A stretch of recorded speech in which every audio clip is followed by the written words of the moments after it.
So in our last video, we kind of talked about the initial assessment and primary assessment. So to begin this off, you would then at this point, once you have done your primary assessment, you would then load them into the truck, and this typically happens while you're on the route to the hospital. So we're going to do repeat vital signs to see if anything has changed. So reassessing the vital signs, reassessing mentation or ABCs, like if we put in an airway, we want to reassess to see if transport or moving the patient into the ambulance maybe change things. So once we've completed our reassessments, we're then going to jump into our secondary assessment, which is the head to toe exam.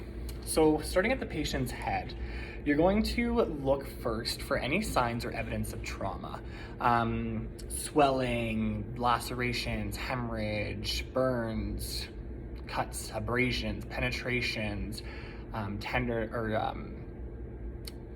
lacerations, swelling, things like that. So once we've done a visual inspection of the head, you can even look for CSF fluid in the ears and nose, any raccoon eyes or bruising. Once you've done a good visual assessment of this patient's head, you're then going to do a quick little check of their pupils once again and do a little palpation, checking their orbital bones, their forehead, their occiput all around the back, feeling their cheekbones, their mandible. If the patient's conscious, you can have them swirl their tongue around their mouth to check for any teeth that are lost, or you can just open up and check. However, you should have noticed that when you checked your airway.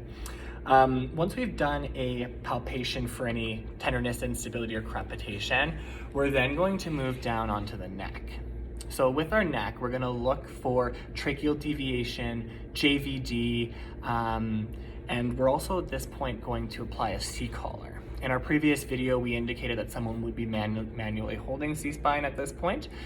So now we can replace that manual C-spine with collars and head rolls.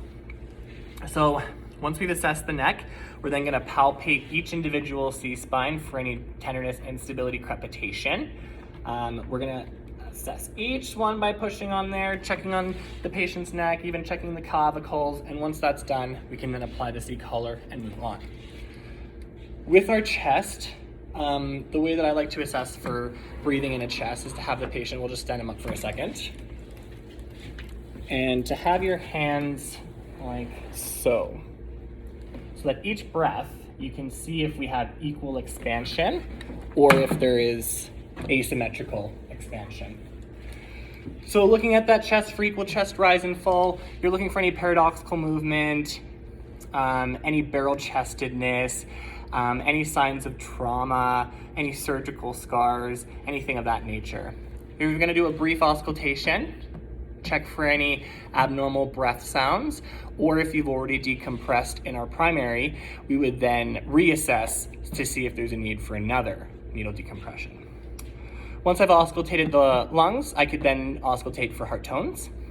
And finally doing a percussion test. So placing your finger in the intercostal space and tapping that first joint as hard as you can. So as a review, hyperresonance we're gonna know is air, dullness is gonna be blood. Now that the chest is done, briefly onto the abdomen, we're gonna look for any signs of trauma. Once we've looked, we're then going to palpate. And apologies, we're also gonna look for pulsating masses or surgical scars or any abnormal distension. We're then going to palpate the abdomen, which as we know is divided into our 4 quadrants. Or, if you really want to go over, you can do the 9 separate quadrants. Either way, you're going to take a hand in each quadrant, and you're going to do a nice little firm wave-like motion onto each quadrant. And you're really going to get in there deep to really feel those structures. See if you can feel any muscle guarding, any organ tenderness, any organ inflammation, maybe some hepatomegaly. There could be some splenomegaly. I'm probably saying this wrong, but there could be some splenomegaly, some sort of enlargement of those organs. So you're going to check that out. I'm also feeling for any rebound tenderness, so pushing in really hard and then releasing rapidly, and to see if the patient has any pain responses to that. Apologies, my phone is acting up. So we're then going to do a rebound tenderness to check for the patient's pain response to that. And lastly, what I kind of like to do is if I do notice mild or non-obvious distension, I will ask the patient if they're conscious, like, hey, does your stomach look any bigger than normal or any different than what it normally is? After that abdomen's done, we're going to check at the pelvis, looking for incontinence or any evidence of trauma. You're going to palpate the pelvis gently first. If you feel any signs of instability, that's going to be an indication to pelvic binding to splint it in place. If we do find instability, please do not continue to push on it. Just let it be and make a note of it and splint it appropriately. Don't keep reevaluating and reassessing.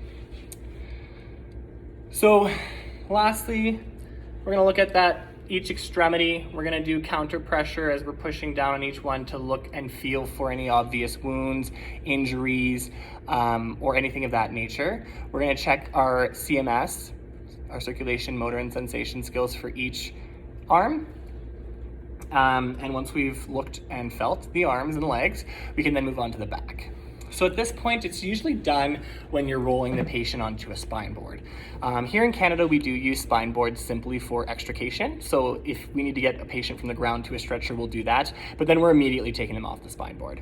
So when you roll the patient in a coordinated manner with your team, you are then going to palpate really good on the spine, check out for any signs of trauma. You're going to visually look for any signs of trauma or medication patches. You know, if they're in a collision and they're a senior and they were wearing a nitro patch, that could potentially, worsen hypotension. So removing that, wiping it off, really do a good assessment of that back. And then you're going to lower them back and continue on. The last thing that we want to do for this secondary assessment is to reassess our disabilities. So we're going to look at, pupil response, responsiveness in general, neuromuscular function in our peripheral extremities or in our extremities. Once we've done that, we're then going to manage the injury. So whatever we've found, if it's not life-threatening, we basically made a mental note and moved on. So now that we're finished, we can now address all those non-life-threatening injuries. So that could be splinting a minor fracture. That could be applying bandages and cleaning a wound. That could be there could be many things that you could be doing, but you're then going to actually manage the patient. Keep in mind that ongoing assessment is important, especially if you have ABC interventions done. Let's constantly recheck, is the oxygen running smoothly? Is the airway still patent? With that being said, you would then want to patch, and that's pretty much your secondary assessment.